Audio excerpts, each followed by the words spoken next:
During the summer of 2003, events in the northeastern United States, involving a strange human-like creature, sparked brief local media interest before an apparent blackout was enacted.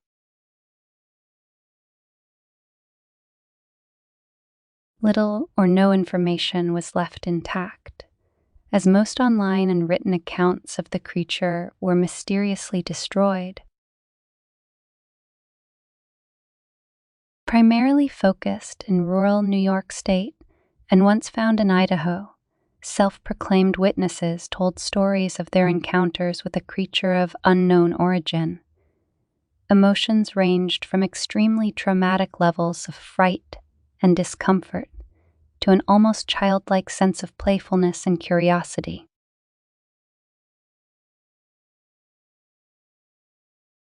While their published versions are no longer on record, the memories remain powerful. Several of the involved parties began looking for answers that year.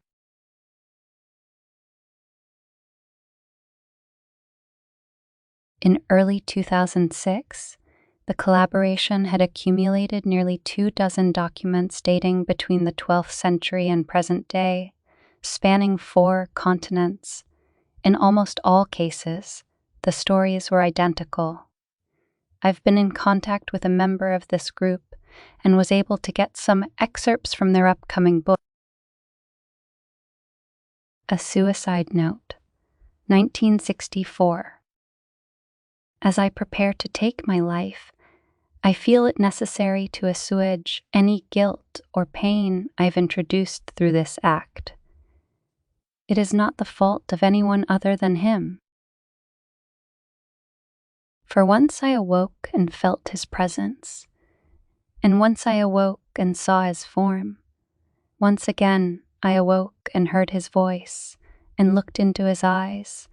I cannot sleep without fear of what I might next awake to experience. I cannot ever wake. Goodbye. Found in the same wooden box were 2 empty envelopes, addressed to William and Rose, and 1 loose personal letter with no envelope. Dearest Linny, I have prayed for you. He spoke your name. A journal entry translated from Spanish, 1880. I have experienced the greatest terror. I have experienced the greatest terror. I have experienced the greatest terror. I see his eyes when I close mine. They are hollow, black. They saw me and pierced me.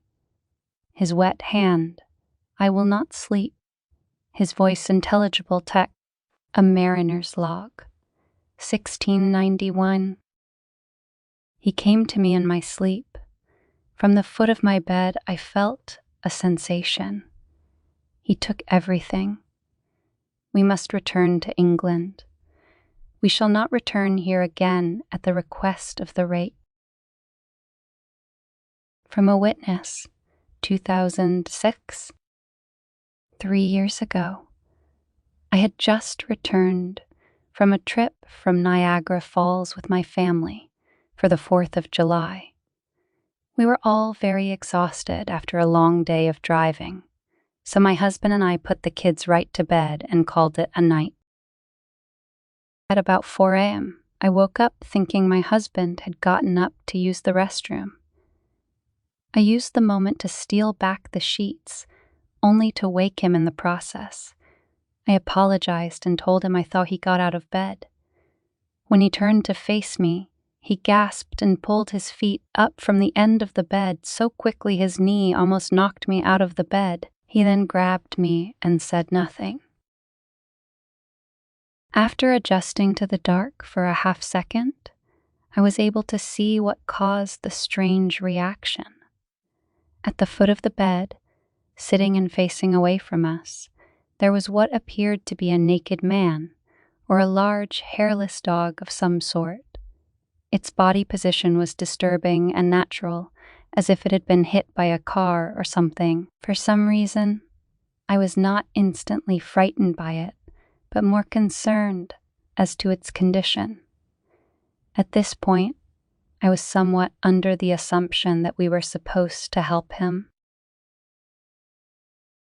My husband was peering over his arm and knee, tucked into the fetal position, occasionally glancing at me before returning to the creature. In a flurry of motion, the creature scrambled around the side of the bed and then crawled quickly in a flailing sort of motion right along the bed until it was less than a foot from my husband's face. The creature was completely silent for about 30 seconds, or probably closer to 5. It just seemed like a while just looking at my husband. The creature then placed its hand on his knee and ran into the hallway, leading to the kids' rooms. I screamed and ran for the light switch, planning to stop him before he hurt my children. When I got to the hallway, the light from the bedroom was enough to see it crouching and hunched over about 20 feet away. He turned around and looked directly at me, covered in blood. I flipped the switch on the wall and saw my daughter Clara. The creature ran down the stairs, while my husband and I rushed to help our daughter. She was very badly injured and spoke only once more in her short life. She said, "He is the Rake." My husband drove his car into a lake that night while rushing our daughter to the hospital. They did not survive. Being a small town, news got around pretty quickly.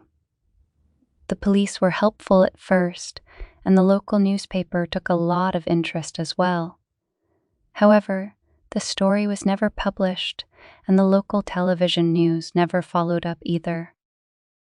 For several months, my son Justin and I stayed in a hotel near my parents' house.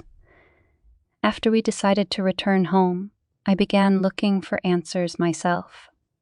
I eventually located a man in the next town over who had a similar story.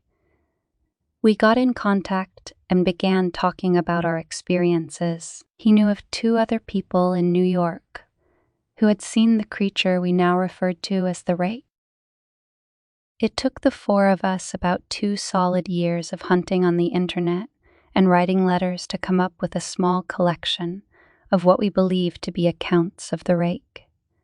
None of them gave any details, history, or follow-up. One journal had an entry involving the creature in its first 3 pages and never mentioned it again. A ship's log explained nothing of the encounter, saying only that they were told to leave by the Rake. That was the last entry in the log. There were, however, many instances where the creature's visit was one of a series of visits with the same person. Multiple people also mentioned being spoken to, my daughter included. This led us to wonder if the Rake had visited any of us before our last encounter. I set up a digital recorder near my bed and left it running all night. Every night, for 2 weeks, I would tediously scan through the sounds of me rolling around in my bed each day when I woke up. By the end of the 2nd week, I was quite used to the occasional sound of sleep while blurring through the recording at 8 times the normal speed. This still took almost an hour every day. On the first day of the 3rd week, I thought I heard something different. What I found was a shrill voice. It was the Rake. I can't listen to it long enough to even begin to transcribe it. I haven't let anyone listen to it yet. All I know is that I've heard it before, and I now believe that it spoke when it was sitting in front of my husband. I don't remember hearing anything at the time, but for some reason, the voice on the recorder immediately brings me back to that moment. The thoughts that must have gone through my daughter's head make me very upset.